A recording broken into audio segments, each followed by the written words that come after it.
Ciao a tutti dalla Casa delle Farfalle.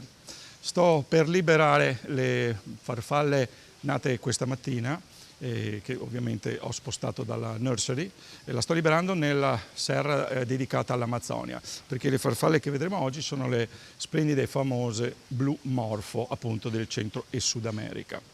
Queste sono tra le farfalle più amate dai nostri visitatori per ovvi motivi. Prima di tutto sono farfalle estremamente grandi e hanno un colore meraviglioso, questo blu metallico.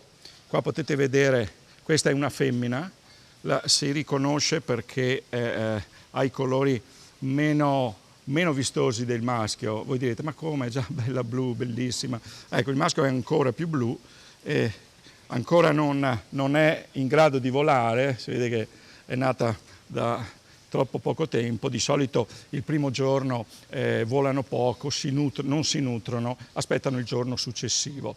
Ecco, le farfalle Blue Morpho sono appunto note per questi colori blu metallici e la domanda è: a cosa servono questi splendidi colori? Ovviamente non servono alla farfalla perché ci possa piacere, in quanto le cose belle del mondo non sono fatte per noi. Sì, ci piacciono, ma devono avere uno scopo che riguarda la loro sopravvivenza e la loro riproduzione. In particolare le splendide farfalle azzurre usano i colori per il riconoscimento intraspecifico, quindi per riconoscersi tra di loro. Una volta si pensava che, visto che i maschi sono più belli delle femmine, un po' come nei pavoni, i colori servissero ai maschi per conquistare le femmine. In realtà si è scoperto che i colori più vistosi dei maschi spesso servono per farsi vedere da altri maschi, perché sono animali spesso territoriali, quindi quando in mezzo alla foresta passa un maschio e vicino ce n'è già uno della stessa specie, di solito quello residente aggredisce il maschio di passaggio. Ovviamente lo aggredisce come può fare una farfalla, quindi non sono animali che si possono ferire o far male. Come vedete adesso mi è andata in testa, ecco, non sapete quante ore ci ho messo a insegnare alla farfalla a fare questa mossa. Scherzo, è proprio un colpo di fortuna, devo dire la verità. Ecco, adesso vediamo se trovo un maschio, così vi faccio anche vedere il maschio di questa Morpho. Eccolo qua, è proprio un maschio, è Morpho Eleanor. Queste provengono dal Costa Rica, da un allevamento al nord del Costa Rica, oltretutto un allevamento con cui noi collaboriamo attivamente, perché ci stiamo adoperando. Eccolo qua, vedete, guardate questo maschio, era più blu, non so se avete avuto tempo per apprezzare la colorazione. Comunque, non so se ce l'ho ancora in testa l'altra, ma bene, quindi ormai vive con me. A volte le farfalle delle foreste tropicali si appoggiano su di noi perché quando siamo sudati produciamo un liquido salato e il sale è un elemento prezioso per la loro sopravvivenza. Quindi capita spesso che, appunto, ecco, si è appoggiata qua, che le farfalle siano alla ricerca del sale e noi siamo delle sorgenti di sale, proprio specialmente in questo periodo in cui sudiamo tanto a causa della temperatura e specialmente in una foresta tropicale pluviale come questa ricostruita all'interno delle nostre serre.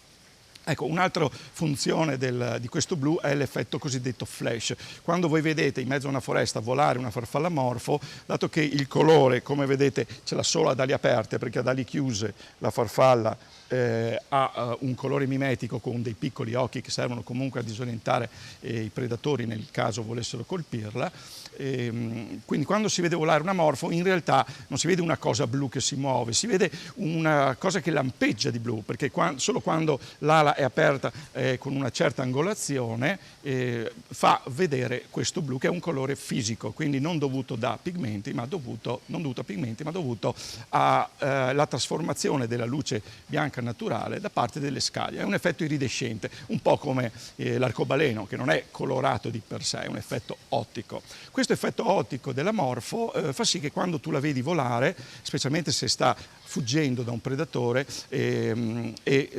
vola a zig-zag, tu non riesci a capire la direzione verso la quale lei si sta spostando. In poche parole, un predatore non riesce a prevenire, a prevedere dove la farfalla sarà e quindi non riesce a catturarla. Questo appunto si chiama effetto flash ed è una strategia antipredatoria. Ecco, riuscire a interpretare i colori delle farfalle è un po' una sfida, perché per molti anni ci si è chiesti, per molto tempo ancora per alcune specie ci si chiede a cosa servono questi colori che oltretutto per noi sono veramente meravigliosi.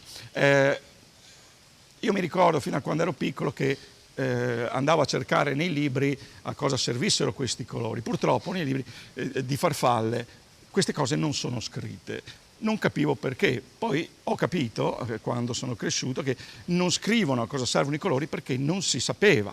Allora serviva proprio un libro per descrivere il significato adattativo, il significato funzionale, cioè a cosa serve che la farfalla abbia questo colore. Però un libro così non c'è, anzi in realtà non c'era, perché alla fine, visto che volevo a tutti i costi un libro così, me lo sono scritto io. L'abbiamo appena pubblicato, è la guida della Casa delle Farfalle. Qua, vabbè, a parte la morfo in copertina, abbiamo all'interno descritto tutte le farfalle che si possono trovare in una Casa delle Farfalle, quindi più di 100 specie diverse. Le abbiamo anche divise per colore, quindi se uno vede una farfalla arancione e vuole capire che farfalla è, ma anche più che altro vuole capire perché questa farfalla è fatta in quel modo, può facilmente trovarla cercando nella sezione appunto del suo colore.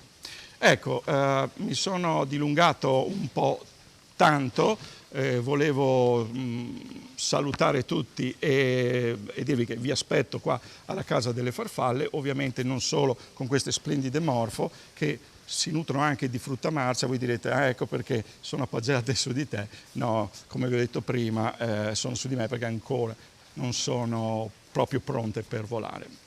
Quindi niente, grazie per averci seguito, ci vediamo la prossima volta.